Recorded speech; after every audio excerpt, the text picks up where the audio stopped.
आज मैंने विधानसभा में निवेदन किया है। मेरी पत्नी अमृता फडणवीस इन्होंने एक एफआईआर दाखिल की है, जिसमें उनके माध्यम से भ्रष्टाचार करके और ब्लैकमेल करके दबाव बनाकर किस प्रकार से अपनी केसेस वापस लेना, भ्रष्टाचार करना, इसकी कोशिश की गई, इसके बारे में एफआईआर है। अनिल जयसिंघानी ये एक बुकी है जो पिछले करीब 4 से 5 सालों से एब्सकॉन्डिंग है। देश के भिन्न भिन्न राज्यों में उनके ऊपर 14 केसेस चल रही है और उनकी बेटी अनिक्षा जो पढ़ी लिखी है और संभ्रांत नज़र आती है, उन्होंने पहले 2015-16 में मेरी पत्नी से संपर्क किया था, बाद में कोई संपर्क नहीं था।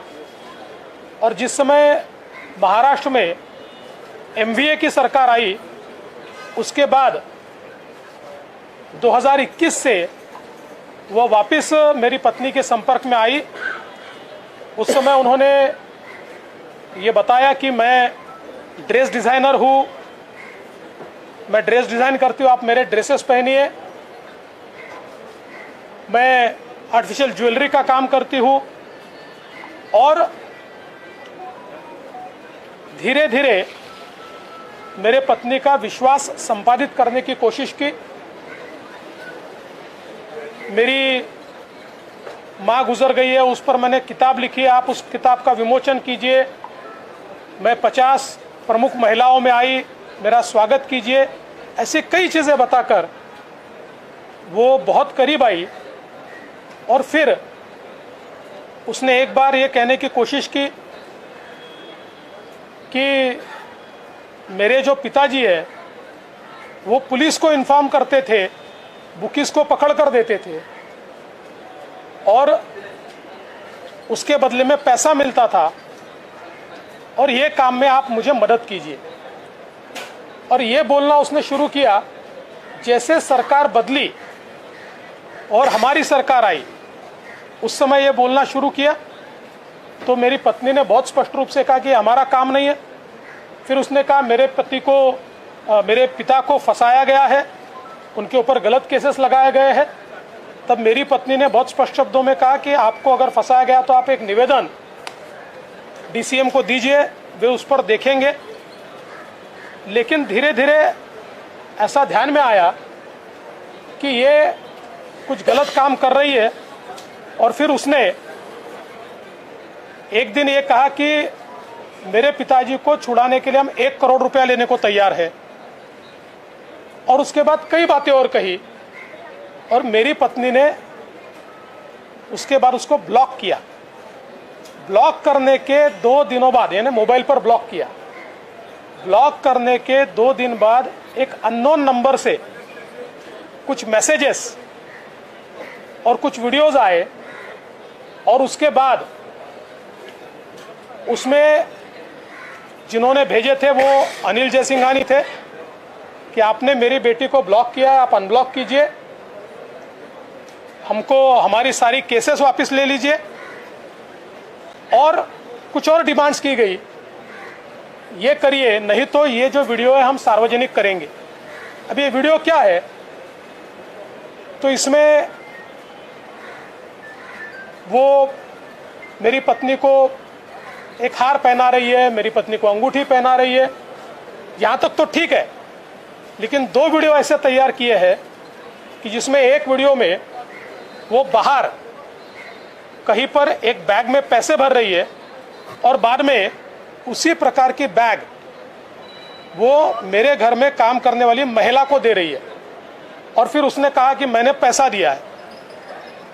जैसे ही ये सारे वीडियोस आए, तुरंत मैंने एफआईआर करवाई और एफआईआर करवा के ये सारे वीडियो फॉरेंसिक जांच को भेज दिए और पुलिस के कहे अनुसार हमने उनको एंगेज करना शुरू किया, क्योंकि अनिल जयसिंघानी ये फरार थे।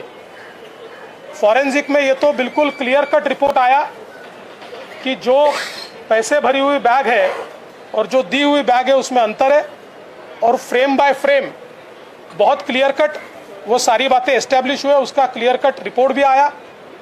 लेकिन फिर भी हम उनको एंगेज कर रहे थे, और जब एंगेज कर रहे थे ऐसे समय इतनी सारी बातें रिकॉर्ड पर आई है।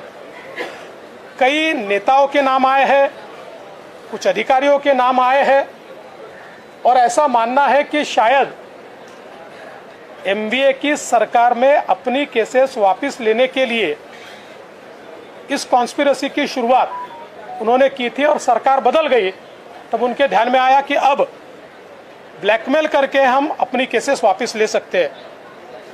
इसमें ये जो एफआईआर हुई थी उसके बाद ये सारी चीज़ें हम लोगों ने रिकॉर्ड पर लाई, उसी समय लाई।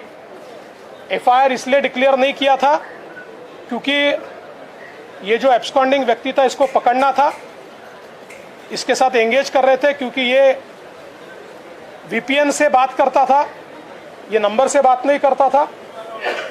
इसलिए ये सारी चीज़ें जैसे जैसे बाहर आई, किंतु चूंकि एफआईआर हुआ था और वो एफआईआर होने के 2 दिन में कोर्ट भेजना पड़ता है, इसलिए उसकी एक खबर आई, और खबर आने के बाद उसके ऊपर कार्रवाई तो हुई, लेकिन अभी भी ये व्यक्ति छपड़ा नहीं है। शायद इसके कारण वो अलर्ट हुआ है, पर पुलिस उसको ढूंढ रही है। लेकिन मैं ऐसा मानता हूं कि राजनीति में ये बहुत ही निचला स्तर है। मैं किसी के ऊपर अभी आरोप नहीं करता, क्योंकि उस व्यक्ति ने ऐसे ऐसे लोगों के नाम लिए हैं, तो उसमें से कितनी चीज़ें सच है और कितनी झूठ है, ये सारी चीज़ें तफ्तीश के बाद ही ध्यान में आएगी। लेकिन उसने मुंबई के एक पुराने पुलिस कमिश्नर का भी नाम लिया हुआ है, और मैं उसके बारे में ज़्यादा नहीं कहूँगा। लेकिन जब मैंने पुलिस में पता किया तो जिस समय ये सरकार थी उस समय उसकी केसेस वापस लेने की कार्रवाई शुरू हुई थी, उसके ऊपर कुछ नोटिंग भी हुआ है। तो मुझे लगता है कि कुल मिलाकर ये जो कॉन्स्पिरेसी है, ये व्यक्ति जब छपड़ेगा तो पूरी कॉन्स्पिरेसी बाहर आएगी। और अभी पुलिस ने कुछ छापे मारे, कुछ कार्रवाइयाँ की है।